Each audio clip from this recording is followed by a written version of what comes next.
जो सिनेमा है वो समाज का आईना होता है।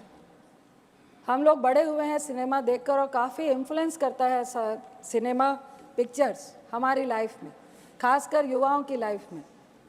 आजकल कुछ इस तरह की पिक्चरें आ रही हैं, अगर आप कबीर से शुरू करें, पुष्पा से शुरू करें, और अभी एक एनिमल पिक्चर चल रही है। मैं आपको कह नहीं पाऊँगी कि मेरे बेटी के साथ भी बहुत सारी बच्चियाँ थी जो कॉलेज में पढ़ती हैं, सेकेंड ईयर में पढ़ती हैं।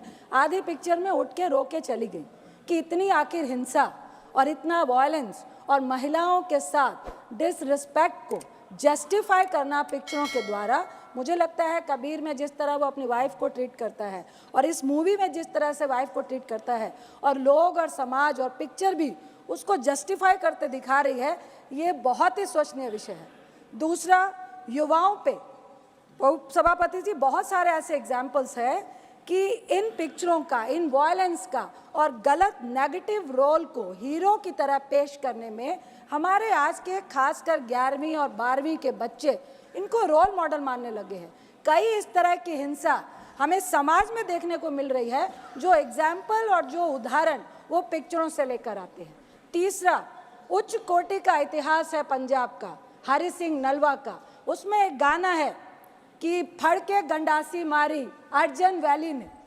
ये इतिहास को एक गैंगवार में, दो परिवारों की नफरत की लड़ाई में, जिसका बेटा अपने बाप के प्यार के लिए मरता हुआ या बिल्कुल उसके लिए, वो भी जस्टिफाई नहीं कर पाई है ये पिक्चर।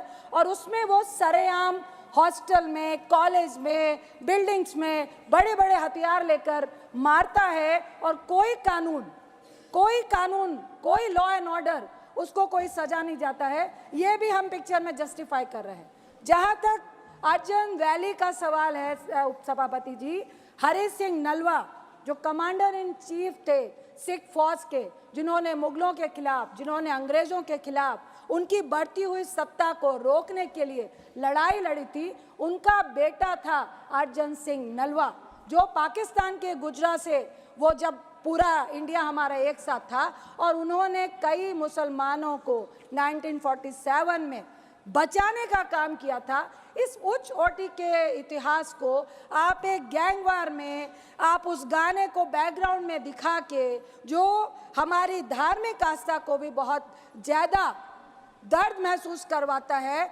गुरु गोविंद सिंह जी जो सिखों के 10वें गुरु हैं, वो जब मुगलों से लड़ाई लड़ रहे थे,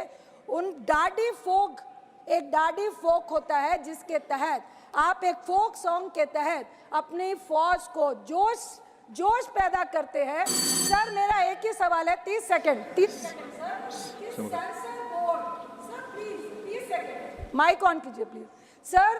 thank you sir. Sensor board ऐसी पिक्चरों को बढ़ावा कैसे दे रहा है और किस तरह से ऐसी पिक्चरें पास होके आती हैं जो हमारे समाज के लिए बीमारी है? ऐसी पिक्चरों का कोई भी स्थान हमारे समाज में नहीं होना चाहिए।